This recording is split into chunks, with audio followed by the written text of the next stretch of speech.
Quand vous aimez déjà, ça ne vous coûte rien de lire un livre de 200 pages. Donc j'étais allé à la fac parce que j'aimais la littérature.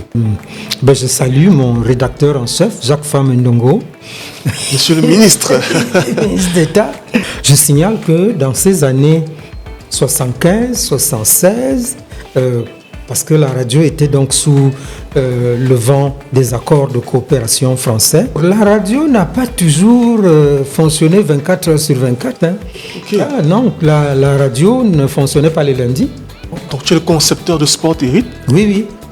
C'était à cette époque-là, on venait de commencer à utiliser ce qu'on appelait duplex ou multiplex.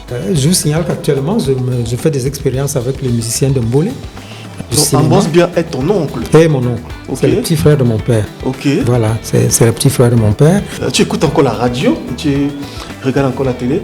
J'écoute beaucoup la radio. Oui. C'est un réflexe que j'ai dans ma voiture, partout. J'écoute la radio. Je l'écoute comme une sorte de médicament, hein. C'est-à-dire que je me sens, d'autres prendraient une bière, d'autres prendraient un bon verre d'eau, et moi j'écoute la radio parce que je suis en même temps formateur. Oui. Et quand je suis formateur, j'enseigne le podcast, j'enseigne le web journalisme, j'enseigne le digital et un ensemble de choses. Oui, actuellement en France, j'enseigne cela. La vie familiale est un idéal. Beaucoup de gens, à un moment donné, pensent qu'il faut changer. Après vous dites, il faut être stable. Vraiment, quand vous avez la chance d'avoir la santé à un certain âge, de vous battre pour avoir un travail, mariez-vous. Mais vraiment, le mariage, vous l'apprenez au fur et à mesure. C'est le feu.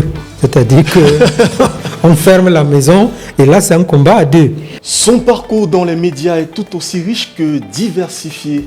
Entre la radio, la télévision, la communication et l'enseignement, il aura passé l'ensemble de sa carrière à explorer tous ou presque tous les aspects de la communication et des médias. Il fait partie des ténors qui ont fait les beaux jours de la CRTV, maison au sein de laquelle il aura passé une bonne partie de sa carrière. Son orientation vers le journalisme de sport s'est dessinée dès son entrée au sein du média public camerounais, le conduisant à la couverture de grands événements sportifs dans les Coupes du Monde de football Espagne 82, France 98 ainsi que Corée-Japon 2002 et même Allemagne 2006. D'un poste de responsabilité à un autre, il a gravi les échelons à la CRTV, se dirigeant progressivement vers les fonctions académiques et la transmission du savoir.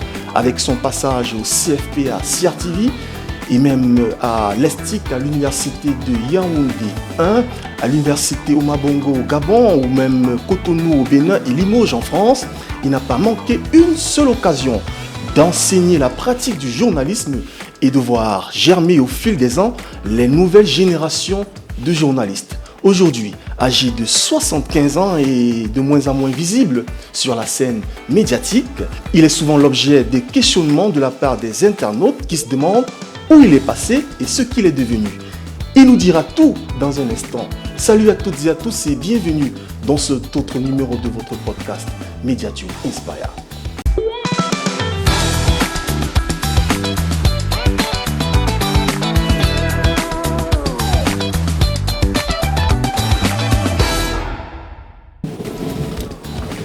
Bonjour, prof. Bonjour. Je vais me le permettre. C'est vrai que nous ne sommes pas à l'amphi. Ce serait difficile pour moi de vous appeler par votre prénom, donc je vais faire l'effort d'utiliser le mot prof. Mais est-ce que vous accepteriez durant ces échanges qu'on se tutoie, juste pour la forme? Oui, bien sûr. Le journalisme est le cœur de mon métier et les journalistes sont toujours mes confrères. Mais acceptons le mot prof parce que c'est un passage dont je m'honore également d'avoir fait une carrière universitaire. Merci d'avoir accepté mon invitation, l'invitation de Mediatube. Tu suis Mediatube?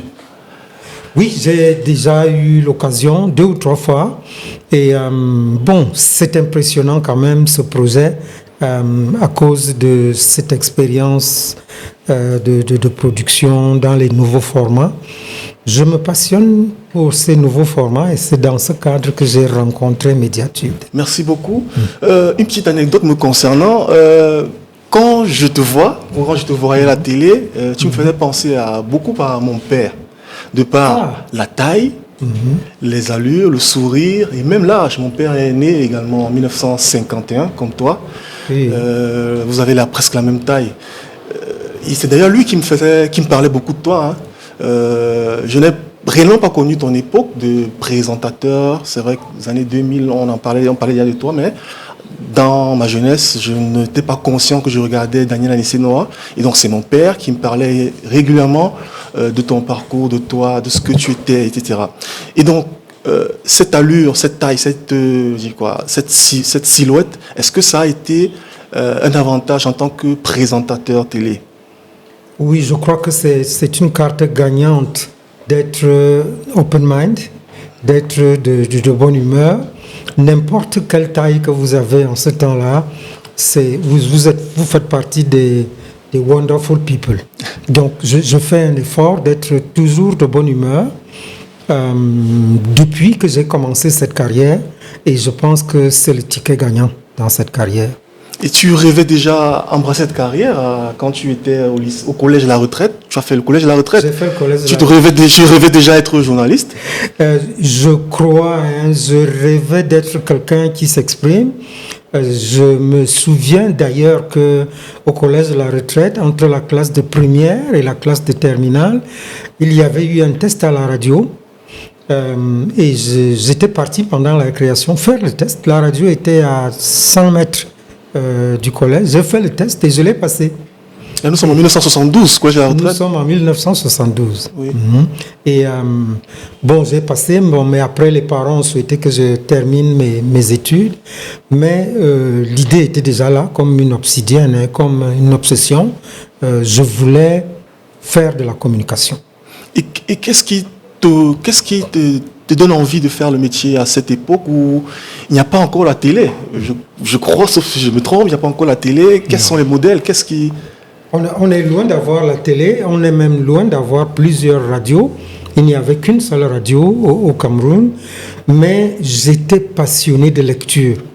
J'étais passionné de... je crois qu'il y avait l'Institut français, qu'on appelait à cette époque Centre culturel français.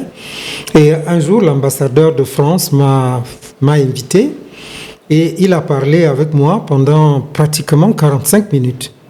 Et c'est après que j'ai appris qu'il avait vu sur les sorties de livres du Centre culturel français un jeune homme qui avait sorti en un an 120 livres. Et il voulait, dans une conversation, vérifier si je lisais tous ces livres que j'avais empruntés. Et il en a eu pour son compte parce que je les lisais tous. Et donc, là, tu es dans quelle classe? Tu fais quelle classe en ce moment? J'étais en première. Classe de première. Oui. 120 livres lus. 120 livres dans une année. Wow. Donc, je sortais les livres, c'était 15 jours, je lisais, je les ramenais et je les lisais de manière méthodique. Donc, je me passionnais de cela. J'étais un peu timide, c'est vrai, parce que en 1972, c'est l'année où on autorise qu'il y ait des collèges mixtes. Parce qu'il y avait des collèges de garçons, des collèges de filles, des lycées de garçons, des lycées de jeunes filles, des écoles primaires de garçons, etc. Et nous, on a fait la première promotion des jeunes qui sont partis du collège Vogt dans un échange. Le collège Vogt a donné 15 garçons qui devaient aller au collège des filles et le collège des filles a donné 15 garçons qui devaient aller. Et qu'est-ce qu'elle peut vous stresser, hein? Parce que nous, quand on siffle les filles, mais quand vous êtes juste un petit nombre comme ça, oui. Les filles aussi, elles vous sifflent quand vous arrivez. Et ça nous intimidait un peu. Et c'est une sorte de repli sur soi qui faisait que j'avais besoin d'occuper mon temps à lire vraiment des auteurs. À l'époque, il n'y avait pas encore beaucoup d'auteurs camerounais, mais il y avait des auteurs français écrivant bien. Et quel auteur t'a principalement marqué durant cette période de grande lecture? Deux auteurs. Il y avait Guy de Maupassant, oui. Voilà, qui avait écrit un petit roman qui s'appelait La Orla. Et il y avait Victor Hugo. J'ai beaucoup de petites histoires comme ça chaque fois que j'évoque quelque chose, parce que la France m'a invité à aller assister au 200e anniversaire de Victor Hugo. Et l'un des livres que j'ai écrit d'ailleurs concerne Victor Hugo. Donc c'est des gens qui m'étaient devenus familiers. Donc au fur et à mesure, quand vous aimez déjà, ça ne vous coûte rien de lire un livre de 200 pages. Et donc, après cette aventure au collège, la retraite, tu ne vas pas d'abord à l'école de journalisme, mais tu vas faire lettres modernes françaises. Donc, pourquoi ça veut dire à votre époque, on exigeait de passer par la fac avant d'entrer à l'école de journalisme ou bien? Non, on pouvait tenter. Je ne sais pas vraiment pourquoi j'avais hésité. En sortant de terminale, j'étais d'abord allé à la fac de lettres. À l'époque, l'université était française, hein, donc 72, hein, on est encore à peine sorti de l'école de la période coloniale. Le recteur de l'université était un Français, les enseignants étaient des Français, Jean Imbert, hein, si je me souviens bien. Et donc, on avait quand même une tentation finalement française, quoi. Le directeur de l'ESTIC était également, toute l'équipe de l'ESTIC, c'était des Français. Hervé Bouge et toute son équipe. Donc j'étais allé à la fac parce que j'aimais la littérature. D'une manière générale, je n'avais pas encore affiné mon amour pour l'expression et la communication dans l'expression purement médiatique. Je comptais vraiment entrer dans quelque chose qui me permettait d'expérimenter ma capacité de dire et ma capacité d'écrire. Donc c'est pour ça que j'ai fait ce tour pendant une année. Et l'année suivante, donc j'ai passé le concours d'entrée à l'ESTIC. En 1976. 1976 sera l'année où je sors. Ah d'accord, ok. Oui. Donc 1973. 13, voilà. 1973, entrée à l'ECJ. École supérieure internationale de journalisme de Yaoundé, qui est devenue aujourd'hui ESTIC. 30e promotion. 4e promotion. À l'époque, les CJ, qui est maintenant l'ESTIC, ne prenaient que 15 Camerounais. Wow. C'était une école internationale. Donc, le Cameroun avait 15 places. Et c'était un challenge, hein, d'entrer dans... Est-ce que tu as célébré ton entrée à l'ESTIC? C'était... Oui, c'était quelque chose. Parce qu'en plus, je n'étais pas parmi les premiers. À l'époque, les gens n'aimaient pas beaucoup aller à l'école, hein. Les gens avaient des métiers faciles, quoi. Ils allaient dans l'armée, j'ai rien contre l'armée, mais c'était des métiers un peu plus accessibles. Et donc, en ces années-là, le concours concernait pas beaucoup de personnes. Et puis, on avait des bourses d'études. Déjà, pour étudier à la fac, il n'y avait pas beaucoup de gens qui allaient à la fac. Donc, on donnait une bourse d'études pour encourager... par hasard, je suis né à Yabassi, dans ce qu'on appelle une zone enclavée. Et donc, on attribuait des bourses pour encourager les personnes qui venaient des zones lointaines pour qu'elles viennent. Il n'y avait qu'une seule université, donc il fallait faire le voyage et il fallait une motivation. Donc, j'avais le choix. Et donc, j'ai quitté la fac et j'ai continué à l'ECJ. Je salue tous les gens de la 4e promotion. Justement, c'était ma question. Quels sont les grands noms que les jeunes d'aujourd'hui peuvent connaître, peuvent connaître de ta promotion? De ma promotion, je n'ai pas l'impression, mais du batch où on était, je crois qu'il y a eu Paul Célestin Dimbiembe, est devenu directeur général de la Sopicam à un moment donné. Et il y avait quelques autres, Tchadé Oné, Albert Mbida est encore sur votre camarade de classe. Sur le terrain, voilà. On a été à l'ESTIC, j'en cherche quelques autres. Mais j'aime quand même signaler que il n'y avait que 2 filles, hein, qui étaient entrées dans le journalisme.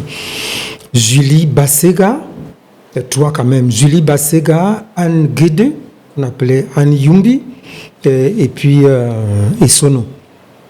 Donc, c'était fantastique. Les CJ ont passé 2 années au Cameroun. Et la troisième année, du moins la dernière année, on l'a passé aux États-Unis, en France et au Canada. C'était beau, hein? Oui, c'était beau. Hein. Je crois quand même qu'on a passé du bon temps. Faire du journalisme dans ces conditions nous avait donné une grande ouverture d'esprit. Et toi, principalement, tu as étudié où après les 2 années à l'ECJ? C'était... Alors, les 2 années, après, en troisième année. En troisième année. Oh là là, c'est magnifique, cette troisième année que nous passions à l'ESTIC. Alors, la troisième année, premier trimestre en France, à l'université française, ils avaient créé une école pour les journalistes africains. Deuxième trimestre aux États-Unis, à Baltimore. C'est dans l'État du Maryland, aux États-Unis. Et troisième année au Canada, à l'Université de Montréal. Ça veut dire que vous faisiez à l'époque un semestre au Cameroun, un semestre dans un autre pays?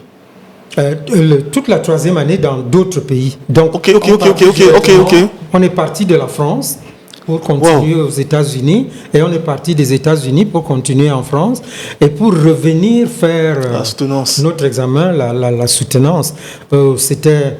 On était vraiment ce qu'on appelle les happy few, hein, c'est-à-dire la sélection des sélections. Il y avait des Gabonais, des Camerounais, des Centrafricains.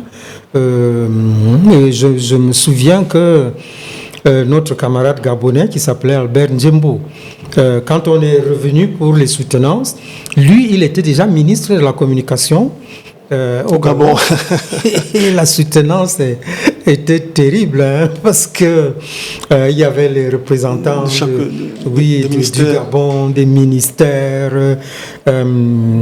Mais je salue vraiment la mémoire de Tchinji. Il s'appelait Tchinji Koule. Les Français avaient préféré que ce soit l'enseignant camerounais qui préside cette extraordinaire soutenance. Et à cette époque, vous avez des enseignants justement camerounais, africains, à l'ECJ? Oui, les CJ, les 3/4 des enseignants étaient des Français, mais il y avait donc Tchinji Koule, Ferdinand Tchinji Koule, qui était un Camerounais venu de France, et puis Atakpa, un enseignant qui venait du Togo. Ah oui, Gilbert Biolay également. Okay. Gilbert Biolay a fait une belle carrière après, il est devenu directeur général du FEICOM et consort, mais c'était un enseignant camerouno-français qui était venu à l'ESTIC. Et après cette expérience, après cette étape sur les bancs, sur les bancs de l'université, tu vas à la CRTV? Et non.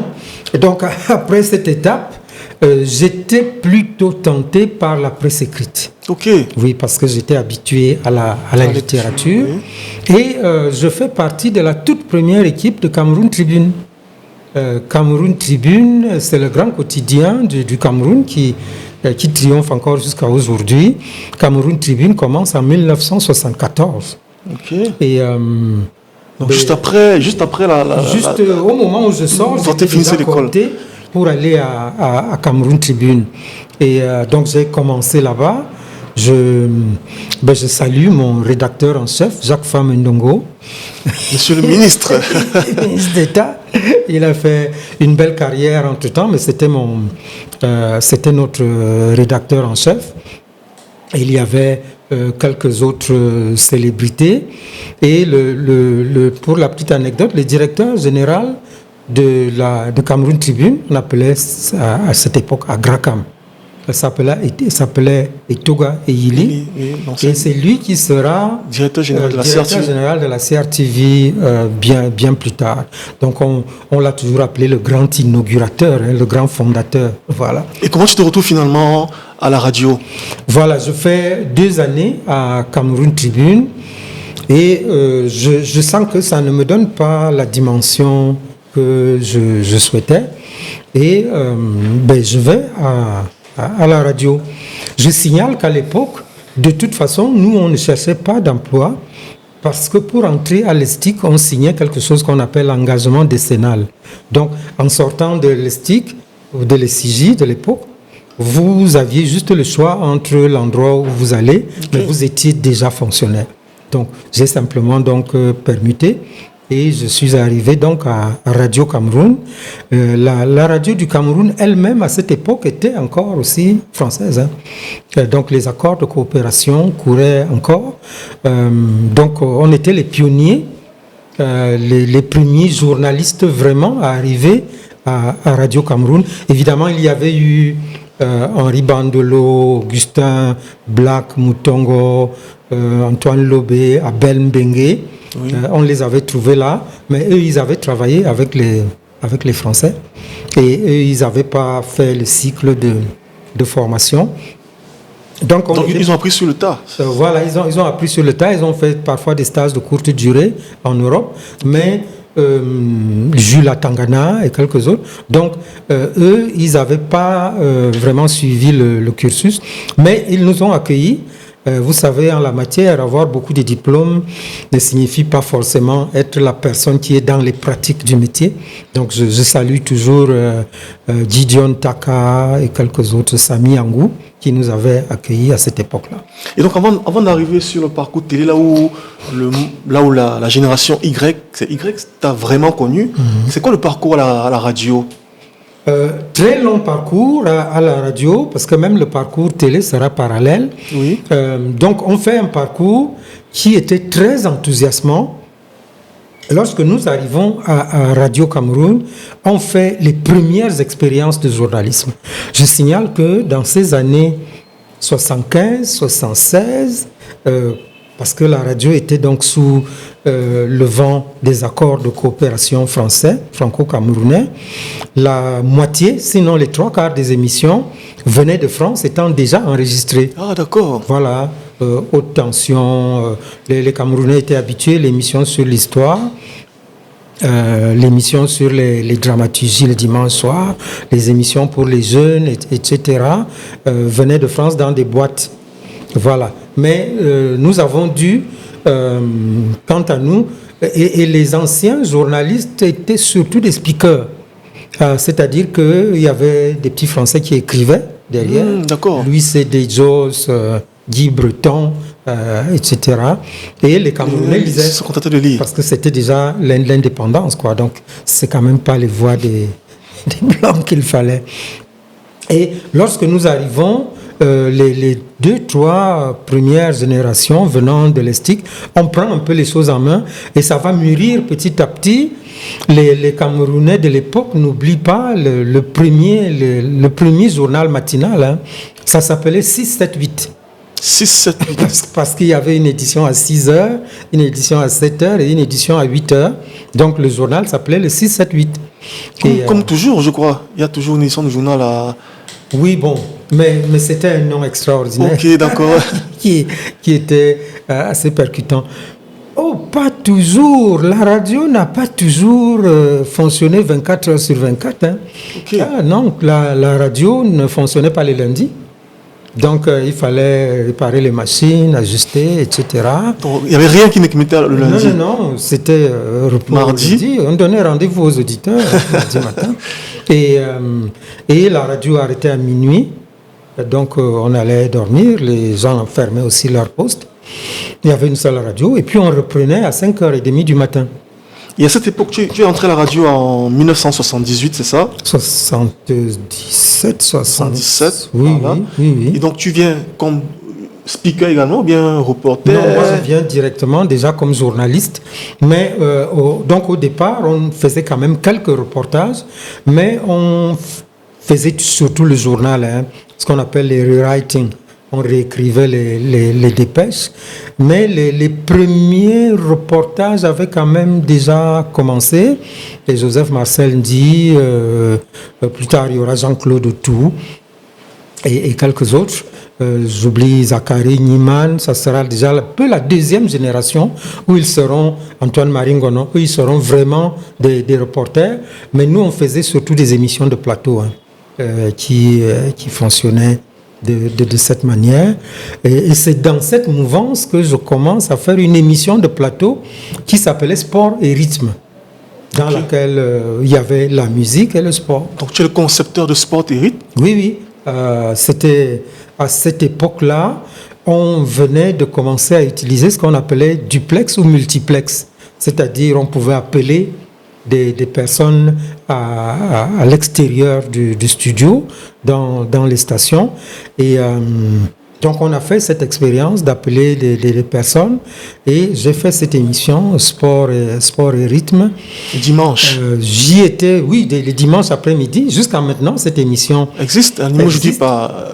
Elle existe surtout avec son générique. Parce qu'à l'époque, c'était la libération de l'Afrique. Il y avait encore beaucoup de pays africains qui n'étaient pas indépendants, notamment en Afrique du Sud, notamment les anciennes colonies portugaises. L'Angola n'existait pas encore. L'Afrique du Sud, Nelson Mandela n'avait pas encore gagné les combats que les Sud-Africains vont gagner plus tard, le Mozambique, etc. Et curieusement, le gouvernement camerounais avait pris fait et cause pour la libération de l'Afrique. Et d'ailleurs, la musique, la bande originale, elle est sud-africaine. Parmi les gestes d'engagement que la radio avait, on diffusait les musiques de Myriam Makeba et de quelques-uns, comme donc cette musique qui était le générique de Sport et rythme. L'auteur, c'est Hugues Masekela, un Sud-Africain. Et on a maintenu cette allure de combat jusqu'à aujourd'hui. Donc, en dehors de ce générique sud-africain, y a-t-il une autre belle musique qui a continué son temps à la CRTV? La plupart, mais il y a Luncheon Date. Il y a Luncheon Date, mais qui était composé par une Camerounaise, mais sur une inspiration qui s'appelait Nancy Asopo. Et j'étais très fier que la CRTV a gardé l'héritage de Radio Cameroun, et actuellement la musique de Luncheon Date est jouée en instrumental, mais c'est l'un des vestiges de cette époque. Ça habille quelle l'émission? Luncheon Date, ça c'est l'émission en anglais. Ah d'accord, ok. Oui, d'accord, ok. Voilà. C'est camerounais. Oui. Composé par qui? Avec la collaboration des Sud-Africains, Nancy Asopo. Nancy Asopo. Oh. Donc c'est l'émission qui commence à 14, c'est ça? À 14. This is Luncheon Date. Ah ok, d'accord. Ok. Et à cette époque, quels sont les... Qui constitue le top management de la CRTV à dehors de Eli? C'est Eli? Oui, c'est ça. Dès le départ, lorsque nous arrivons, d'abord la radio dépendait directement de la présidence de la République. Donc j'allais dire pratiquement la réunion éditoriale était faite par le ministre. Dans les derniers moments, il y avait Guillaume Bouélé, que nous n'oublierons pas, parce que quand il a estimé que nous ne lisions pas bien au micro, il est venu écrire coller quelque chose devant le micro en disant lisez doucement, ainsi de suite. C'était une petite affiche qui, je crois qu'elle est restée jusqu'à aujourd'hui. Donc la radio, ça fonctionnait vraiment sur cette ligne pratiquement directe. Lorsque j'arrive, c'est Richard Ekokassam Ewande qui est le directeur de la radio. Formidable, parce que lui n'était pas directement journaliste. C'est quelqu'un qui aimait la musique. Et c'est quelqu'un qui a donc présenté une émission qui s'appelait Le Jazz. Pour les amoureux du jazz, et une émission qui s'appelait Toutes les villes jouent. Le téléphone venait d'arriver au Cameroun. Le téléphone sans fil pas, le téléphone portable, mais le téléphone. Et dans cette émission, Toutes les villes jouent, qui était sponsorisée par Bastos, quelques personnes pouvaient appeler pour jouer et gagner quelque chose. C'était la première expérience d'interactivité. Donc, le directeur Ekoka produisait ses émissions, mais il avait un œil sur le journal. Après ça, il y avait Henri Bandolo, le rédacteur en chef, Gideon Taka, qui était en anglais, Sami Angou. Les personnes de l'époque se souviennent. Ouais. Et les personnes de l'époque se souviennent également que tu étais un grand commentateur de matchs de football. Est-ce que tu peux nous raconter un peu cette époque? Ça commence en studio, mon amour pour le football. Je le raconte toujours parce que mes camarades avec lesquels j'avais été au collège Vogt et au collège de la retraite ne me connaissaient aucun passé dans le sport. D'ailleurs, moi, quand j'entends parler de Daniel Lissinois, je ne vois il voit essentiellement la culture. Voilà. Qu'est-ce qui te pousse vers le foot? Aucun passé dans le sport. Ben, c'était une nomination. À l'époque, les personnes à la radio étaient nommées par décret. Du président de la République? Oui. Chef de service des sports. Je garde ça dans mes dans mes archives. Wow, chef de service des sports. Donc, allez, quand on te nommait, mais tu n'avais qu'à te débrouiller. Tu apprenais. J'ai pris quelques cours avec un ami à l'Institut des sports, à l'INJS. Il s'appelait Jackson Pakebo Sango. Je salue sa mémoire. Et donc, on s'est battu. Puis après, il a fallu aller au stade. Il a fallu, les premiers moments, les aînés comme Abel Mbengue m'ont tenu la main. Mais en réalité, j'étais le chef. J'étais le plus jeune, mais après on disait, mais c'est toi le boss. Et donc, je m'y suis fait. J'ai une sorte d'enthousiasme naturel qui me permet de faire le play-by-play, de suivre la balle. Je n'avais pas encore besoin beaucoup des termes techniques. Quand j'enseigne le journalisme aux journalistes aujourd'hui, je leur apprends ce qu'on appelle la prise en otage des mots. Détournement, on appelait, pour les avions, on appelle hijacking. Donc, j'ai inventé le terme walljacking. Donc, c'est-à-dire, j'avais 3 ou 4 termes que j'avais et que je me disais, je vais les utiliser. Donc, j'attendais quand le joueur fait... et j'utilisais le passement de balles. Ça impressionnait beaucoup de gens parce que les gens n'ont pas besoin de trop de termes techniques. Oui, ils ont besoin de l'enthousiasme du match. Et c'est comme ça que j'ai commencé une belle carrière dans le reportage sportif. En quelle année le premier commentaire de match? Premier commentaire de match, c'est à la fin de l'année 78. Je salue Ngassa Api. C'était le président de l'Union de Douala. Oui, un des fondateurs, je crois. C'était le président de l'Union de Douala à l'époque. Et c'est avec lui que je fais une mission de reportage de l'Union de Douala contre une équipe de Conakry. Et donc il fallait réserver les lignes, savoir comment on fait. Je ne savais pas m'en sortir, mais lui, il était président de club, il avait intérêt à ce que le reportage se passe très bien. Se passe très bien. Et il m'avait tenu la main, puis il est devenu un parrain pendant toute ma carrière.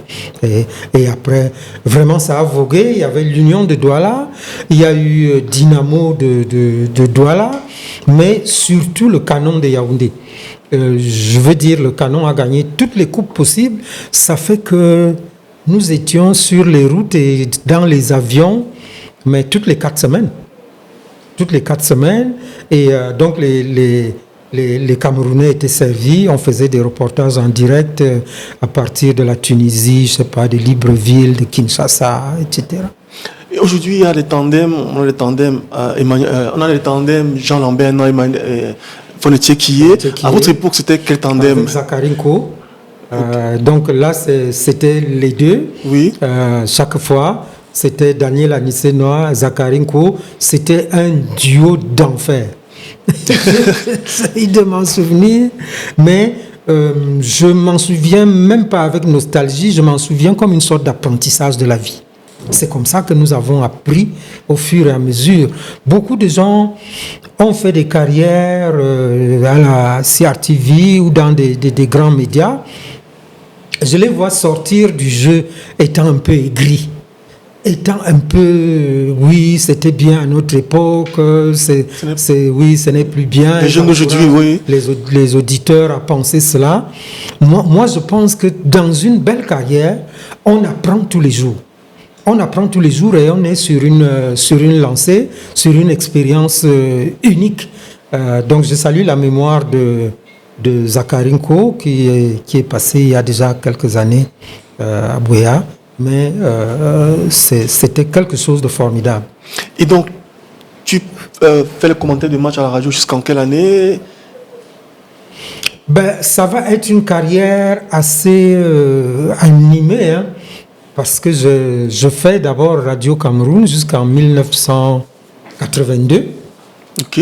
À cette époque, j'arrête pour essayer de continuer en France et faire des études en France. Ok. Donc, en France, j'essaye un peu le service des sports de RFI.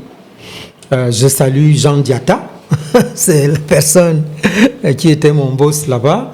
Donc, je fais quelques moments à RFI, puis après, je me consacre aux études. Donc, je reviendrai au Cameroun dans les années 89. Et cette fois-là, je fais tout à fait autre chose. Je fais directeur des programmes. Attends, là, tu parles à la télé, carrément. Je pars à la télé. Je mets quelques temps à la télé. Je quitte la télé. Je reviens au centre de formation comme directeur. J'étais l'un des 5 ou 6 directeurs de top management de la CRTV. Et puis, tranquillement, je suis à l'IFCPA quand il y avait eu une petite crise. Je crois que c'était une affaire de maillot. Il y a des crises dans les équipes nationales de football. On appelait ça la crise des maillots string. Maillot des Lions indomptables. Les maillots des Lions indomptables, je crois que le concessionnaire voulait imposer un design de maillot. Il y avait des gens qui étaient d'accord, il y avait des gens qui n'étaient pas d'accord. Le conflit a un peu déteint sur le service des sports télé de la CRTV. Et il y a eu des décrets qui ont déplacé des gens.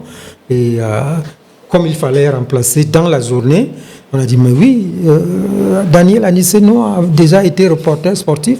C'est comme ça que je suis revenu, donc, maintenant, directeur des sports à la CRTV Télé. En 1900 né en 1900, en 2001, quelque chose comme 2000, comme ça. Là, tu remplaces Jean Lambert, non? Jean Lambert, non, voilà. Ok. Donc, il était au cœur de cette crise. Je préférerais que lui-même en parle. Je ne sais pas trop qu'est-ce qui s'est passé, oui. Mais toujours est-il qu'il y a un décret qui était tombé et il fallait remplacer dans la journée. Et c'est comme ça que j'atterris là, un peu comme une sorte de médiateur. Mais il y avait une petite parenthèse à 1998, alors que j'étais également sur d'autres services, on m'affecte à FM 94. Comme directeur de la radio. Une petite station, mais on venait de libéraliser les médias. La CRTV était un peu en difficulté parce que il y avait des médias qui montaient à Yaoundé. Radio Siantou, Magic FM. Radio Siantou, Magic FM, Royal FM. Mais c'était chaud. La concurrence était chaude.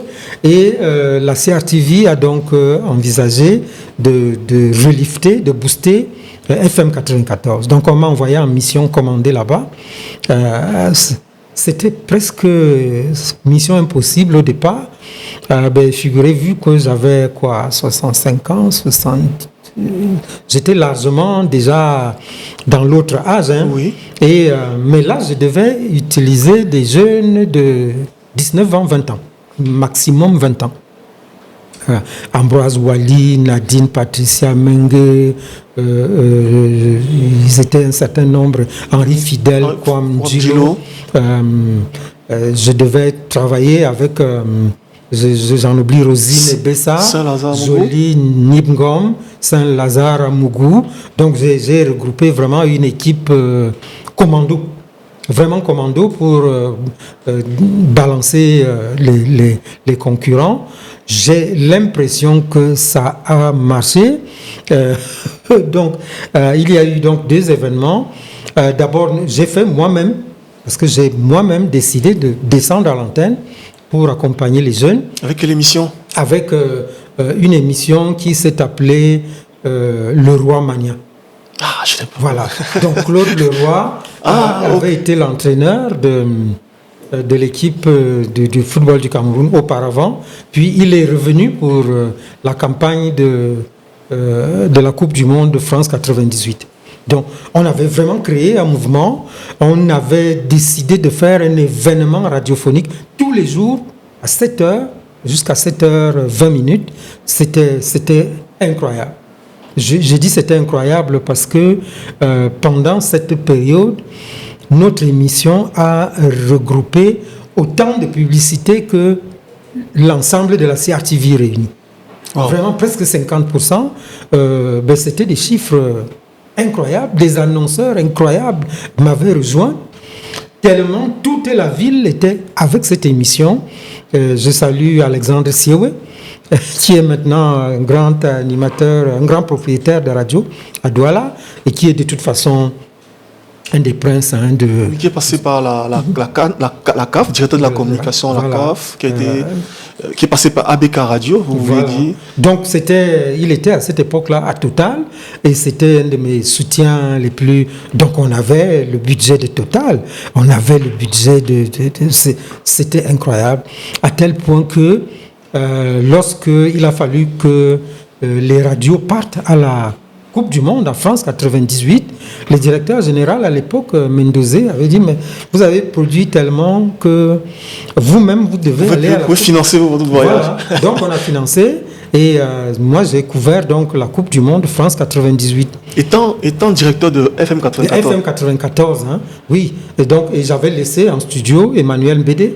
Et moi, j'étais donc sur la France, sur tous les matchs, etc. J'envoyais des éléments et l'émission avait continué à carburer. Je me souviens que un promoteur avait fait cadeau de, je crois, 5 téléviseurs. À l'époque, téléviseur, c'était cher hein, à mes journalistes. Et donc, ça, c'était la belle aventure de FM 94, vraiment mondialement connue. Je crois que cette année-là également, il y a eu l'éruption du Mont Cameroun, on pourra en reparler. Mais FM 94, à un moment donné, a donc implosé, c'est-à-dire qu'il y avait un tel succès, une telle réputation, qu'on est tombé un peu sur un incident qu'on appelait la cousine Élise. Donc l'un de mes collaborateurs avait diffusé une émission d'une fille qui avait eu des problèmes et beaucoup de gens avaient pensé que j'ai censuré cette émission et ça a été très dur. C'est qui le collaborateur? Jolie Ningom. Ah oui, Jolie Ningom présentait une émission qui s'appelait... en tout cas, l'incident s'appelait Cousine Élise. Ok, c'est une émission de confidence où les gens l'appelaient pour faire des confidences. C'est ça qui lui vaut le départ à l'ouest du Cameroun. Oui, ça a implosé. Oui, parce que je me souviens, il était présenté également de Évasion au même moment. Évasion à la télé. Et donc, ça s'est un peu... Ça c'est pas bien terminé de ce côté-là, mais c'était une belle expérience. J'ai dit ça, c'était une parenthèse, parce que j'étais à la Coupe du Monde de football France 98, sans être directement dans les services des sports de la CRTV. Et puis après, donc, quand je suis au service des sports, il y aura plusieurs compétitions, parmi lesquelles la plus anecdotique était Allemagne 2006. Pourquoi elle est anecdotique? Elle est Alors là, ça peut faire partie du livre Guinness des records, parce que nous déplaçons donc, toute l'équipe de CRTV. On avait déjà été en Égypte, on avait été dans tellement de pays, et puis on part donc en mission de balayage en Allemagne. Je résume l'histoire. Oui. On était presque sûr que l'équipe les Lions Indomptables allaient arriver dans la compétition. Et puis, pendant qu'on écoute la radio, quelqu'un a raté un penalty. Juste un penalty, il fallait juste pas que le Cameroun encaisse un but dans un match à Yaoundé. Je crois que c'était Womenland. Face à la Libye. Quelqu'un a raté un penalty. Et puis donc, alors on téléphone à notre directeur général. On dit, bon, qu'est-ce qu'on fait? Parce que nous, on était déjà... On dit, mais oui, qu'est-ce que vous faites là-bas? Si le Cameroun ne joue pas, il faut revenir. et on avait déjà loué des hôtels. C'est pas des trucs qu'on loue l'hôtel la veille. Hein. Oui, c'était dur financièrement. Donc vous étiez déjà sûr que le Cameroun serait qualifié? Oui, parce que... Donc, on avait gagné la Côte d'Ivoire. Voilà, et il fallait donc aller préparer un certain nombre de choses. Voilà. À côté du sport, il y a une émission télévisée qui t'a rendu très célèbre, j'insiste encore, chez la génération Y. Tu peux deviner de quelle émission je parle? Bon, en fait, il y a eu 2 émissions. Oui. Il y a eu le français tel quel, Oui. qui n'a pas... Bon, c'était trop sérieux, c'était culturel. Et la particularité des émissions que j'ai présentées à la télévision, c'est que je les co-présentais avec Gervais Mendozé. Voilà. Donc, l'émission dont je pense, c'est laquelle? tel quel. Et Puis après, il y aura donc Déviance. Déviance. Voilà.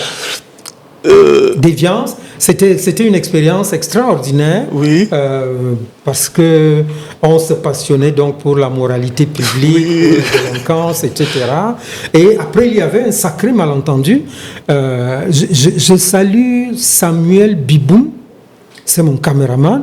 C'est un garçon extraordinaire. J'ai fait les plus grandes aventures avec lui. Je l'ai rencontré l'autre jour. On est vraiment en famille, quoi, parce que quand il a fallu prendre des risques, on les a pris. Donc avec Samuel Biboum, les 2 reportages les plus compliqués, il fallait filmer les fumeurs de chanvre. Parce qu'on avait une édition pour expliquer... mais il y avait ce malentendu là, quand nous on faisait une émission sur le chanvre, les gens étaient passionnés en disant, est-ce qu'Anissé Noah lui-même ne fume pas un peu de chanvre, tellement, parce qu'il fallait qu'on fasse l'immersion. Vous savez, le journaliste d'immersion, vous allez là où les gens se trouvent, vous restez avec eux, et je vous signale qu'à l'époque, pour tourner, nous avions des caméras grosses comme ça. Oui. Ce n'est qu'actuellement qu'il y a des petites caméras. Comme donc, on avait des caméras qui impressionnaient la personne qu'on filme. Bon, le caméraman prenait le temps pour allumer. C'était une expérience difficile. Mais, donc on a eu ces reportages sur les drogués, les délinquants, et puis on a eu un reportage sur les prostituées. Les jeunes étudiantes et les prostituées dans des quartiers, bon, je peux citer le nom, puisque ce n'est pas un secret, dans des quartiers comme Mini-Ferme-Mélène, Oui. dans des quartiers comme Tabac. Et donc, on était donc allé filmer. Et on avait réussi l'exploit de négocier d'une manière qui n'était pas très déontologique. Je dis, bon, on veut filmer là où vous allez avec les gens, on veut filmer comment ça se passe, etc. Et en fait, c'était pas dans la déontologie parce qu'on donnait un peu d'argent Oui. à ces prostituées, à ces travailleuses. Je préfère ne pas les juger. Et il y avait ça. Et puis après, on a également fait une émission sur les musiques obscènes. Je crois que c'est avec la célèbre musique Racine Sagat. Racine Sagat, il y en avait 2 autres. Il y avait Catino, il y avait, j'oublie le nom de celui-là, Piqué, je ne sais pas comment ça s'appelait, cette chanson. Tanus Foué. Tanus Foué. Et donc, bon, je n'ai pas vraiment été d'accord que mon co-présentateur, le professeur, parce qu'on pouvait parler de ces choses sans qu'il en parle, quoi, sans que ça sorte de sa bouche. Donc, mais les gens étaient dans une joie de le voir descendre dans cette gadoue, de parler de ça. Bon, on a pensé que ça allait être positif, mais bon, après la 5e, 6e émission, ça devenait déjà célèbre négativement. Oui, justement. Ça t'a valu des problèmes à titre personnel en tant que journaliste? Bon, en tant que journaliste... Sur ton image de journaliste? Oui, quand même. Oui, quand même, parce que déjà, dans ce média-là, on est sur une ligne éditoriale d'éducation. Donc, en fait, parfois, on sort un peu... on entre dans cette communication éducative, dans cette communication politique, et vous sortez de votre posture d'enquêteur, journaliste d'investigation, à une posture d'éducateur, de donneur de leçons, de moraliste. Donc, c'est pas ça vraiment le journalisme. Il y a une sorte de ligne de conduite qu'il ne faut pas déborder. Et rien que ça a pesé un peu sur mon métier. Et donc, si tu fallait refaire, tu ne referais plus? Non. J'ai l'impression qu'il y a eu trop d'astreintes, trop de choses de cette nature. Alors, tu as animé des émissions culturelles, des émissions sportives, tu étais animateur. Tu te considères, ou tu te considérais plus animateur ou journaliste? En réalité, j'aurais aimé être journaliste culturel. Comme je vous l'ai dit, si on signe un décret, vous suivez le décret et puis vous essayez de faire le meilleur de vous-même. Mais quand j'arrive à Radio Cameroun, la première émission que je fais s'appelle Et bien quoi de neuf. Cette émission avait ceci de particulier que je la faisais avec Robert Minangwa. Robert Minangwa sera plus tard journaliste à RFI, sans publicité. Mais pas de publicité. À cette époque-là, il était donc au Cameroun. Et comme je crois que les journalistes, les jeunes qui venaient, français là, qui venaient, faisaient en fait le service militaire. Donc il faisait son service militaire et donc il faisait aussi le lien entre le Centre culturel français qui avait donc l'actualité des films, les livres qui paraissaient, etc. Et ça nous a permis, lui il n'était pas encore journaliste, mais ça lui a permis même d'aimer le métier de journaliste et de le faire plus tard. Et j'ai fait cette émission-là en introduisant petit à petit la culture africaine, la culture camerounaise. Je salue Jean-Samem Mboma. C'est un jeune qui était avec nous dans cette émission et qui a découvert Cancan. C'est-à-dire qu'il a commencé à faire venir ce comédien qui était très créatif. Et on ne savait pas qu'il ferait cette belle carrière de créativité. Et donc, il venait. Donc, c'est comme ça qu'on a un peu étoffé la présence de la culture camerounaise à Radio Cameroun.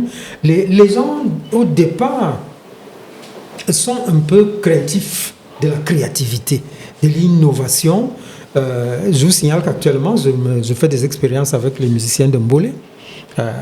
Donc, c'est le même type d'expérience, c'est-à-dire que en réalité, les gens aiment quelque chose, mais ils ont honte de dire qu'ils aiment ça. Voilà. Et donc, c'est aux journalistes de pousser la découverte, d'écrire, d'investiguer. C'est ce que nous avons fait à cette époque-là. Toutes les musiques que vous entendez, le Tchamassi, les Vikutsi, etc., étaient vraiment en difficulté. Il avait fallu que le ministère de la Communication signe un décret pour intimer aux journalistes de diffuser 60% de musique camerounaise et 40% de musique française. Mais bon, ça n'a pas tout de suite marché. Les gens n'ont pas tout de suite adhéré, mais c'est au fur et à mesure. Donc, c'est l'effort que j'ai fait pour cette première émission. Puis, il y aura d'autres émissions qui vont suivre, mais qui n'auront pas l'envergure. Puis, je ferai la chronique culturelle. Mais d'une manière générale, le sport m'a toujours aspiré. Vous savez, jusqu'aux mésaventures, jusqu'aux mésaventures, la Coupe du Monde USA 94, ça nous a amené presque un peu à la maison d'arrêt, un peu en prison. La fameuse mallette.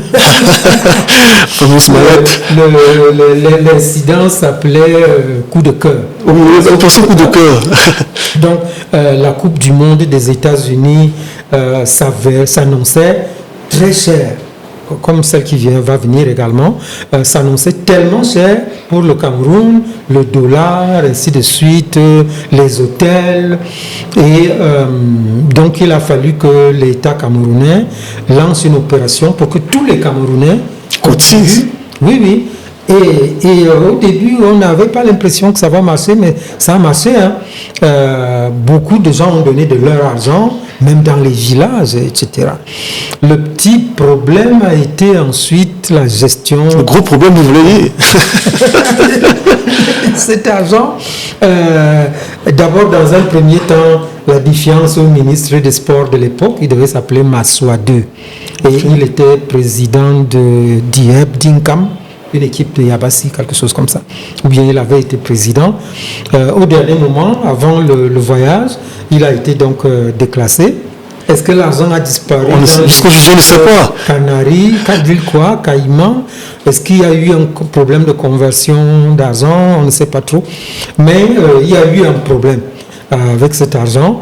Et puis, donc, après, nous avions eu une consigne d'embargo parce que l'équipe devait revenir. Et on a eu une consigne d'embargo au niveau de la CRTV. Ça peut arriver. D'autres appellent ça la censure. Mais c'était une consigne d'embargo. Donc, les joueurs devaient arriver. Mais l'un des joueurs qui avait d'abord même été remarqué pendant les petites colères de la campagne aux États-Unis, au lieu d'arriver à Yaoundé avec les autres, s'est arrêté à Garoua. Et à Garoua, il avait accordé une interview. Mais nous, Peter Essoka, moi, Thérèse Belobo et quelques-uns, nous, on avait donc une émission à Yaoundé qui s'appelait Bonjour l'Amérique. Hi America. C'est une émission qui était à la dimension du coup de cœur.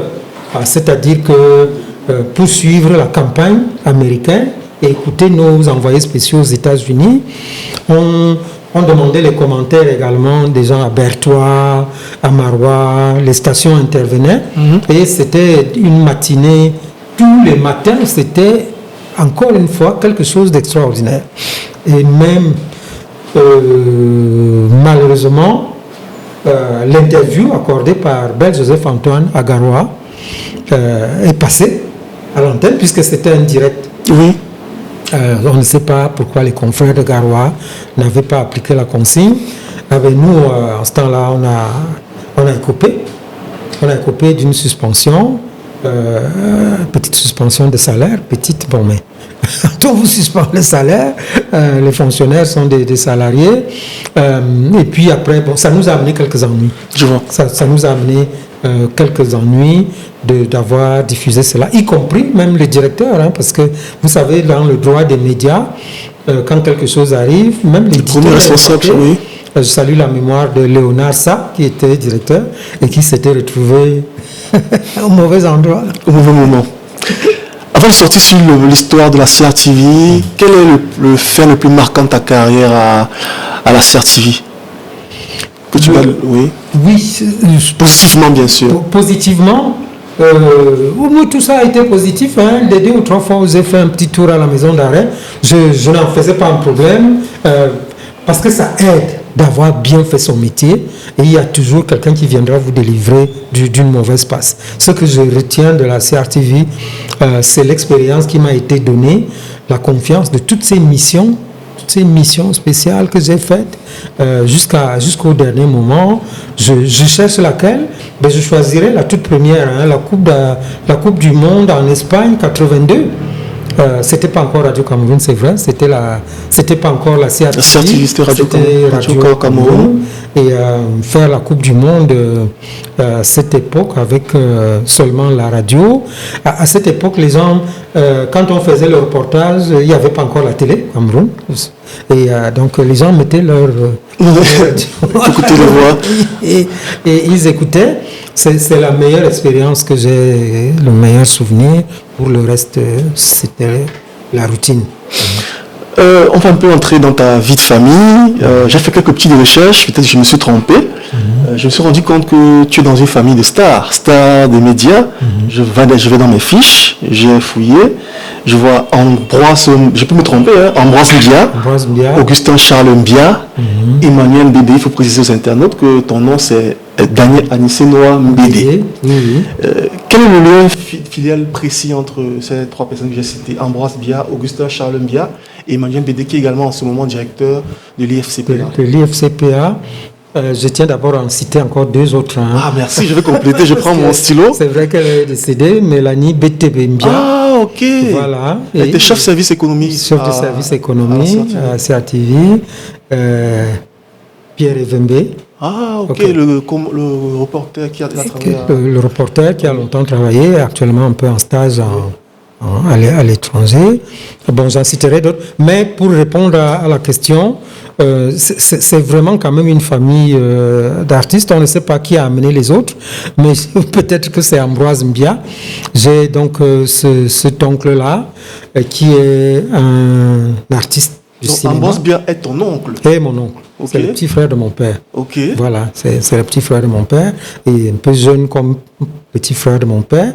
Mais lui, il a fait une belle carrière au cinéma, Justement. et dans les métiers d'interprète, etc. Il a fait la radio, parce que c'est lui qui interprétait au théâtre ce soir. C'était une émission qui venait de la France, quoi. Mais il a également fait une émission à la télé, et qui s'appelait Au théâtre ce soir. Oui, Voilà. Et il est actuellement membre du conseil d'administration de la CRTV. Ok. Et Augustin Charles Mbia, enseignant à l'université de Yaoundé. Enseignant à l'université de Yaoundé. Bon, globalement, mes deux petits frères m'ont suivi, mes trois. Augustin Charles Mbia est arrivé dans le métier. Il a fait également une belle carrière. Il est tout juste retraité depuis 2-3 semaines là. Il a fait une belle carrière. Il a fait des émissions qui ont marqué le monde médiatique. Et puis donc Emmanuel Mbédé, c'est la force qui monte dans les médias. C'est ton petit frère. C'est mon petit frère. La force qui monte dans les médias à travers le monde, parce que je crois que dans les pays étrangers également. Donc, et c'est vraiment un Benjamin. Il a fait une belle carrière. Et je crois qu'il cherche beaucoup à être un open mind comme j'étais. C'est toujours bien dans une famille d'avoir quelqu'un qui a... Et il le fait mieux que moi. Donc, Mélanie BTB est ma cousine. Okay. Donc, nos parents sont de toute façon des frères. C'était le même grand-père, quoi. J'ai le même grand-père que Mélanie BTB Mbia. Et puis, que Vembe également. Wow. Et quel élément d'éducation ou de formation conduit à cet attrait pour les médias? Je savais que tu as donné quelques éléments de réponse, mais est-ce que tu peux revenir en détail? Tu penses que c'est quoi? C'est vos parents? C'est quelqu'un qui a tiré? Je crois que quelqu'un a tiré. Je crois au départ que c'est Ambroise Mbia. On était content de le... J'ai également un petit frère qui s'est appelé Bolo Mbédé, et qui a joué avec Bassek Bakobio, qui était la vedette d'un film de Bassek Bakobio. Donc, on était un peu fascinés par ce que faisait Ambroise Mbia. Quand il venait en vacances, ça nous fascinait réellement. Et puis, moi-même aussi également, c'était une longue exposition, ce qui fait que la plupart des membres de ma famille m'ont suivi à l'ESTIC, où j'étais enseignant. Chacun disait, je vais faire le concours, je vais venir. Et puis de l'ESTIC, donc beaucoup de gens sont passés à la radio. Je crois que c'est un air de famille, cette envie d'être dans les médias. C'est la grande famille Mbédé, c'est ça? Grande famille Mbia. Mbia? Parce que notre grand-père, c'est Mbia. Donc, toutes ces personnes-là s'appellent finalement Mbia. Ok. Tu écoutes encore la radio et tu regardes encore la télé? J'écoute beaucoup la radio. Oui. C'est un réflexe que j'ai dans ma voiture, partout. J'écoute la radio. Je l'écoute comme une sorte de médicament. C'est-à-dire que je me sens... d'autres prendraient une bière, d'autres prendraient un bon verre d'eau. Et moi, j'écoute la radio. Non pas vraiment pour m'informer. Je suis très passionné des formes. C'est pour cela que je ne parle jamais de journalisme avec nostalgie. Je parle de journalisme comme quelqu'un qui pense qu'il a un avenir en journalisme. Et quand je viens dans une émission comme celle-ci, je viens un peu dans une sorte de gagnant-gagnant, parce que j'ai envie de continuer d'être dans les médias, de ne plus être dans les mass médias, et d'être d'entrée, parce que je suis en même temps formateur. Oui. Et quand je suis formateur, j'enseigne le podcast, j'enseigne le web journalisme, j'enseigne le digital et un ensemble de choses. Oui, actuellement en France, j'enseigne cela, et également à CRTV Formation, parce que si j'enseignais le reportage, ça ne donnerait pas. Non, je préfère enseigner un certain nombre de choses réellement actuelles, et je me suis spécialisé dans le story. Donc j'écris beaucoup, et je compte que le succès d'une émission, parce que je vais vendre beaucoup. À un moment donné, je vais faire des sorties. J'ai un site qui va sortir et qui va hebdomadairement challenger j'ai vraiment déposé une histoire que j'espère qu'elle marcherait en Australie, en France, partout et tout. C'est l'ambition que j'ai. Je n'ai pas une ambition de nostalgie. En tant que journaliste, je dis toujours, j'ai l'impression que ma vie peut commencer. Et c'est ce que vous avez dit l'année dernière Voilà. à la CRTV. Vous avez dit, à 75 ans, ma vie commence. Ma vie commence. Je challenge avec les plus jeunes. On va, vous et moi, et tous les jeunes, écrire le story, faire des podcasts, etc. Et pas rester là à reparler de 1974, 1972. Les gens oublient un peu ça. Dieu nous donne les jours de vie pour qu'on existe au jour le jour. Moi, je suis quelqu'un qui existe au jour le jour. Vraiment, ce qui s'est passé hier, si ça s'est bien passé, c'est passé. Si ça s'est mal passé, c'est passé. Mais je me demande des gens s'étaient réunis, toutes les personnes que vous citez là, je sais pas, Emmanuel Mbédé, Ambroise Mbia, Justin Mbia, avec un air de famille, avec le feu Christian Wangé, beaucoup de personnes qui m'ont toujours soutenu. La meilleure chose qu'ils ont pu m'offrir, c'est un ordinateur et une bourse de formation. Parce que il faut que j'excelle dans la création, donc il faut que je manipule l'ordinateur de manière optimale. C'est le genre de choses qui m'intéressent vraiment, d'être là. C'est une sorte d'éternité, pas forcément de ma vie en chair, quoi, mais j'allais dire de profiter du talent que j'ai eu, de travailler avec les meilleurs, d'être dans les médias qui étaient les meilleurs et de pouvoir mettre ça en valeur. Il y a à une époque, tu défendais la radio enrichie. D'abord, c'est quoi la radio enrichie? Et selon toi, qui s'en rapproche le plus aujourd'hui, la radio enrichie? À Douala, on parle de radio augmentée. La radio augmentée. Je pense que... Mais on va faire la publicité dans le temps. Non, il n'y a pas de souci. Vraiment, Alex Yewe, ABK, font quelque chose. Je suis ça tous les jours. Je vois ce qu'on peut faire aujourd'hui avec la radio. Et c'est ça la mouvance de l'humanisme d'aujourd'hui. C'est-à-dire, je ne crains pas l'intelligence artificielle, je ne crains pas tout ce digital qu'on met. Je pense que l'intelligence humaine en communication aujourd'hui ne peut se manifester que quand on est totalement dans le digital.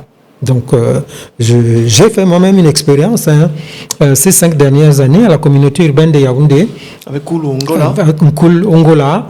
Et donc, essayer les nouvelles modalités, c'est-à-dire le community management, le marketing digital des musiques, le multimédia. Bon, on n'a pas pu passer vraiment au multimédia, mais je pense que les mass médias, c'est la fin. C'est la fin de nous dire qu'on fait une télé, qu'on fait une radio. Si cette télé-là n'entre pas en multimédia, c'est-à-dire qu'on fait une émission, quelle que soit la radio aujourd'hui, et j'aime beaucoup, je reparle encore de RFI, quand quelqu'un fait une émission, en fait, c'est l'émission qu'il fait à la radio ou à la télé, c'est une sorte de premier rideau. Hein. Oui. Parce que déjà il faut qu'ils boostent ça sur les réseaux sociaux et puis il faut qu'ils disent à la fin de l'émission, vous pourrez réécouter cette émission sur tel site. Donc là ça crée des sites, mais en même temps tout le monde qui est journaliste doit exister dans un blog. C'est-à-dire que les émissions ne sont plus temporelles, elles doivent être atemporelles. Oui. C'est-à-dire quel que soit le reportage que vous faites, il doit entrer dans l'éternité du reportage. Mais qu'est-ce qui empêche les médias comme la CRTV, je prends le cas de la CRTV que tu as côtoyé, de suivre ce créneau? Je crois que c'est un rythme de mutation. On appelle ça l'engagement technologique. Oui. J'ai déjà eu le privilège, depuis que M. Charles Ndongo est là, d'animer, je crois, 4 sessions de formation sur l'engagement technologique. C'est-à-dire cette mutation totale où chaque journaliste doit pouvoir répondre de ce qu'il fait pour se rapprocher des auditeurs aujourd'hui. Les auditeurs sont des internautes. On ne parle plus d'auditeurs, on parle d'auditeurs usagers. Oui. On parle de lecteurs usagers. C'est-à-dire que même un journal devrait, en presse écrite, devrait savoir qu'on devrait isoler son papier et le mettre dans les pure players. Exactement. Donc je me bats pour ça. Je crois qu'il y a... ça, je ne réponds pas pour la CRTV, mais j'ai déjà été invité à plusieurs stages. Mais j'ai l'impression qu'il y a une mentalité des jeunes journalistes qui fait qu'ils pensent que l'avenir est encore loin, que le podcast c'est pour les autres, ainsi de suite. Je pense que la concurrence aujourd'hui, c'est dans la jonction avec l'intelligence. Voilà. Donc, moi j'encourage toujours les jeunes. Hein. Lorsqu'on m'a invité à l'IFCPA pour donner des cours, tu vas faire telle chose. J'ai dit non, je vais enseigner aux enfants le journalisme qu'ils feront dans 5 ans. Dans 5 ans. Voilà, c'est pas la peine de leur dire, de les stresser en disant Daniel Anissé Noah est là, c'est le journaliste pionnier de la radio, machin.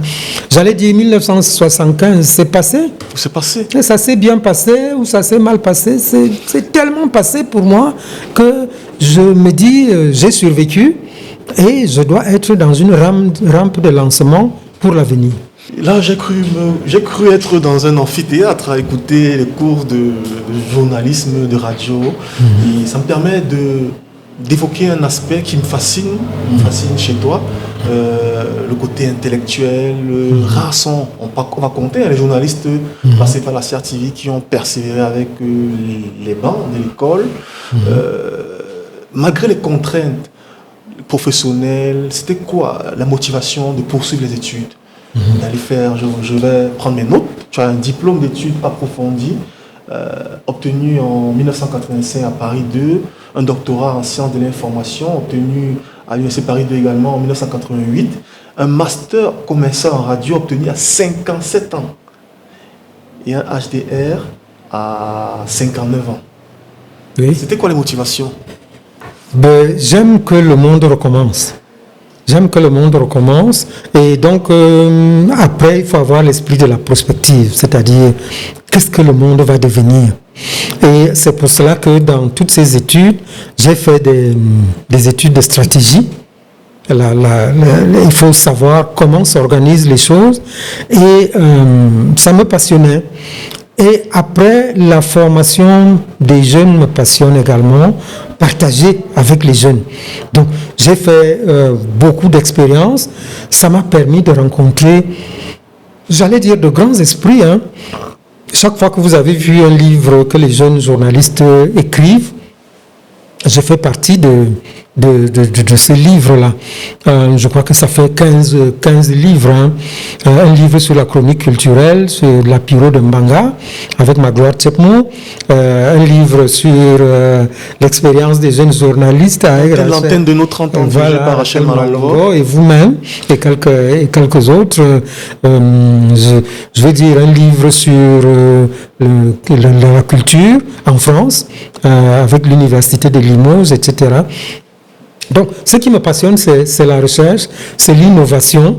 Et pour faire de l'innovation, il faut beaucoup lire, il faut être très présent dans la lecture et dans les médias.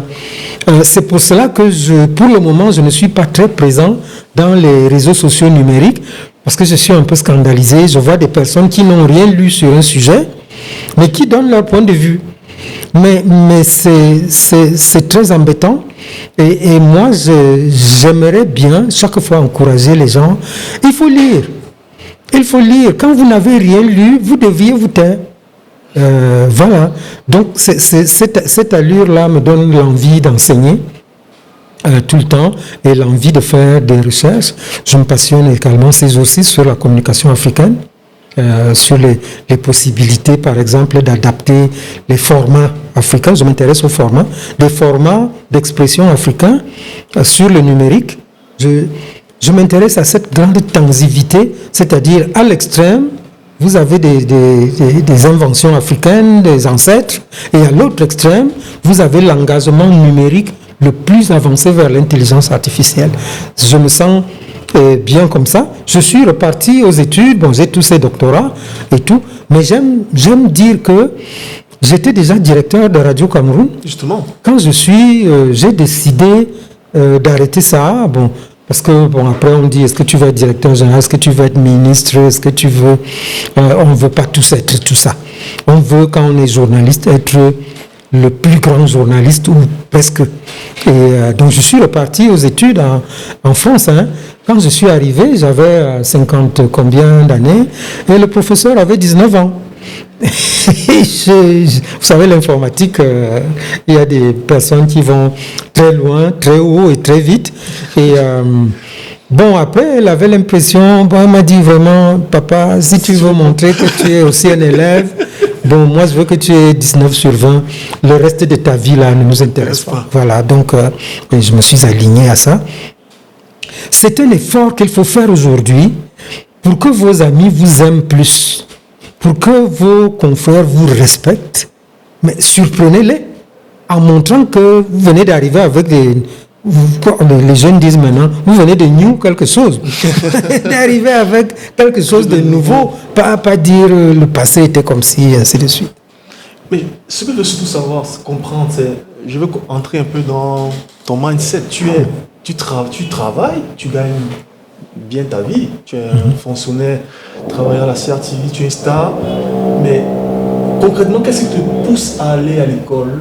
C'est parce que tu veux devenir enseignant, tu veux simplement acquérir un nouveau savoir, ou bien tu as vu d'autres collègues qui sont allés à l'école? J'ai admiré les collègues qui ont continué d'apprendre. J'ai beaucoup admiré ces collègues. C'est après que j'ai vu que pour enseigner à l'université, il faut avoir un doctorat. J'aurais pu y enseigner si c'était autrement. Mais j'ai fait un effort d'avoir tous ces diplômes pour être crédible là-bas. Mais le cœur de mon métier, c'est le journalisme. Okay. Tu as encadré de nombreux étudiants, tu as encadré de nombreuses thèses. Parmi ces étudiants que tu as encadrés, qui te rend aujourd'hui fier? Je viens d'encadrer une thèse de doctorat au Burundi, parce que j'enseigne à l'université du Burundi, à l'université de Libreville et à l'université de Cotonou. Donc, pour certains cours, nous les faisons maintenant à distance, mais pour d'autres, je suis amené à me rendre sur place. Pour les thèses, je viens de faire une thèse à l'université du Burundi sur la communication interculturelle et le numérique. Je salue Sabi Mana. Je crois qu'il va... Un sorte étudiant. Oui, mon étudiant, doctorant. Je crois que ça va nous amener loin. Mais j'ai d'autres étudiants qui sont magnifiques, que j'ai accompagnés. Eken Bengue, qui est l'un des talents chef service économie au poste national de la CRTV. La CRTV, j'allais dire, c'est presque un disciple. Il aime beaucoup ce que je fais. Donc, j'ai rencontré des personnes formidables qui me le rendent bien. J'allais citer Rachel Malongo, que vous avez vu, voilà. On ne se voit pas beaucoup, mais on a gardé Emmanuel Bédé, qui en même temps qu'il était un parent, il a été mon étudiant. Donc, quand je le vois monter, c'est comme disait le comédien, là, ça va être l'élève dépassant le maître. Et qu'est-ce qui, je veux dire, tu parles de numérique, tu parles de WhatsApp, tu parles de podcast, comment tu as fait? Des formats, comment tu as fait pour te mettre à jour?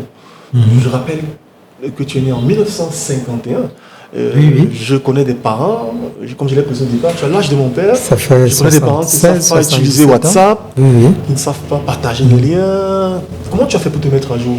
C'est un challenge. J'ai décidé de commencer à apprendre. Ça n'a pas été facile au départ de m'adapter. Donc je faisais des sortes de... mes neveux que je viens de citer là, ils me soumettaient à des punitions. Ils disent, aujourd'hui, parce que c'est moi qui donne des conférences. Je suis conférencier également à travers le monde. J'étais au Canada récemment pour des conférences. Mais ils ont dit, voilà, tu n'écris pas aujourd'hui. tu n'écris pas. Si tu ne vas pas sur le clavier à 2 doigts, tu laisses. Et donc, non, je me suis soumis à cette discipline-là. En réalité, c'était une ambition. C'était une ambition de passer à la, j'allais dire, 3e ou 4e génération de l'humanité. Je vous rappelle qu'en 1950-51, Bic n'avait pas encore inventé le bic. Donc les gens écrivaient avec une plume qu'ils trempaient dans un encre, etc. C'était une intelligence différente d'écrire un mot, de tremper encore, d'écrire un mot. Et c'est quand nous sommes au cours élémentaire que le baron Bic, le Bic, c'est le nom d'une personne. Oui. Que le baron Bic invente l'instrument qu'on a appelé le Bic. Et je me souviens, j'allais dire, je suis dans la première promotion, la première génération des personnes qui ont utilisé. Mais ça fascinait mon oncle. Hein. Les gens ne savaient pas écrire, donc il m'appelait parce qu'il voulait écrire une lettre à sa fille. Il dit, écris que je la salue, écris que je pense à... Et il me dit, mais tu as fini d'écrire? J'ai dit, mais oui. C'est quand même... Oui, ça donnait l'impression d'aller tellement vite. Mais imaginez-vous le plaisir d'être donc 2, 4, 5, 10 générations après et d'être maintenant avec des gens qui laissent le bic à côté et qui écrivent sans regarder, etc. Ça m'a fasciné. Ça m'a fasciné. Je me suis dit, comme Dieu me garde, 10-15 générations après, il faut qu'avant que je parte, que j'entre dans... Et on peut même écrire sans saisir, on peut juste parler. Voilà. Et le texte sort. Voilà, je vais, à la sortie de cette interview, j'ai un rendez-vous sur quelque chose d'important, sur le pape, et quelqu'un doit publier quelque chose. J'ai pas eu le temps de saisir, on n'a pas le temps. Il m'a dit, mais tu vas lire là où tu es, et mon appareil va écouter. C'est des expériences quand même de vie qui vous mettent dans la plénitude de votre vie, à mon âge. Wow. Et vous êtes jeune sur le plan professionnel, jeune sur le plan physique. C'est quoi le secret de tenir à cet âge? Bon, le secret, c'est peut-être quand on vieillit comme ça, on est un peu plus croyant, mais on est obligé d'être croyant d'abord, parce que la vie d'aujourd'hui, même si vous êtes prudent, même si vous êtes, je ne sais pas, vous ne buvez pas, vous ne fumez pas, vous n'allez pas à des endroits bizarres, etc., mais vous êtes quand même en danger. Oui.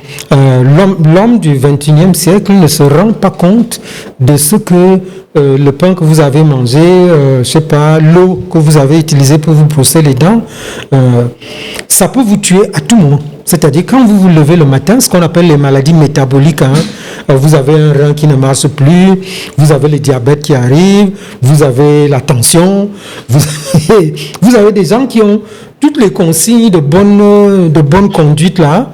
Ah mais les maladies métaboliques vous frappent. Donc on est obligé d'avoir d'abord un peu de foi. Mais après il faut être calmement prudent. Il faut être prudent. Quand j'étais plus jeune, je faisais le sport automobile. Oui, dans la vie, il y a des choses. J'étais passionné de sport automobile.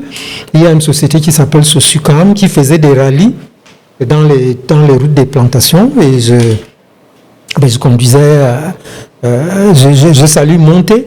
Monté a été une des vedettes du sport automobile au Cameroun et en France. Et il était avec nous.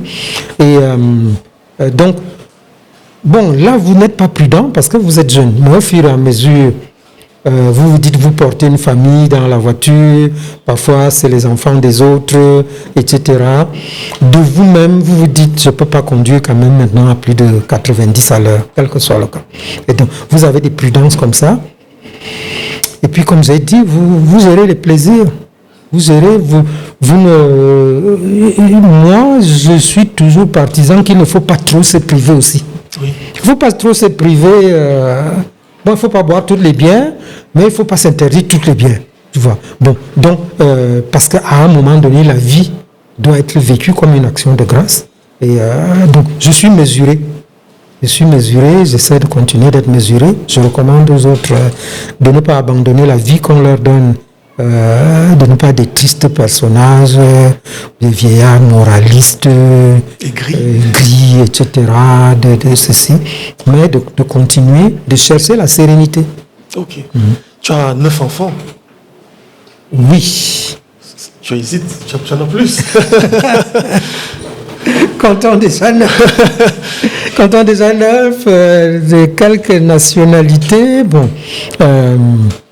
Les longs séjours dans les grands pays. Donc ça fait 9. Ok. Tu réfléchis beaucoup sur la question? Non, ça va. Vous savez qu'à mon âge, on est un peu terrorisé par les questions de telle personne qui est partie et dont les enfants se déchirent sur des héritages et tout. Donc, je suis parmi les choses que je recommande aux gens, c'est de s'exprimer sur ces questions dès que vous avez quand même 60 ans. Vous vous exprimez et vous ne changez pas de version de l'histoire, parce que quand vous avez décidé que vous allez donner ce téléphone à Jean, parce que Jean est comme ça, vous dites que vous retirez, vous donnez à l'autre, après ça devient quelque chose, quand vous suivez dans les médias, qu'est-ce que les familles, les enfants deviennent, pourquoi ils se déchirent comme ça? Pourquoi ils ne respectent pas la mémoire de leur père? Pourquoi est-ce que leur père a souhaité qu'ils luttent comme ça, ou bien que les uns détruisent les maisons Bon, c'est une hantise, quoi, vous savez. Donc, ok, vas-y pour 9. La vie familiale, ça a été un pilier, ça a été un élément important pour toi, la vie familiale? Oui. La vie familiale est un idéal. Beaucoup de gens, à un moment donné, pensent qu'il faut changer. Après, vous vous dites, il faut être stable. Quand vous êtes stable, il y a des choses que vous acceptez malgré vous et d'autres que vous auriez souhaité, vous n'arrivez pas à les atteindre. Vous ne savez plus quand est-ce que c'est vous qui avez déçu les autres ou quand est-ce que vraiment c'est les autres qui vous ont déçu. Donc vous décidez simplement de continuer les combats et de ne pas faire le destroy, quoi. Vous savez. Et en tant que stage, je suis un jeune marié, je suis à bientôt 5 années de mariage. Je vous félicite. Merci. Je souhaite que les jeunes se marient. Merci, même papa. Si on dit que le mariage c'est terrible, c'est compliqué, les gens divorcent, les gens bagarrent. Mais dans la vie africaine, oui, on ne vous compte toutes les tribus, toutes les coutumes africaines. Vraiment, quand vous avez la chance d'avoir la santé à un certain âge, de vous battre pour avoir un travail, mariez-vous. Mariez-vous.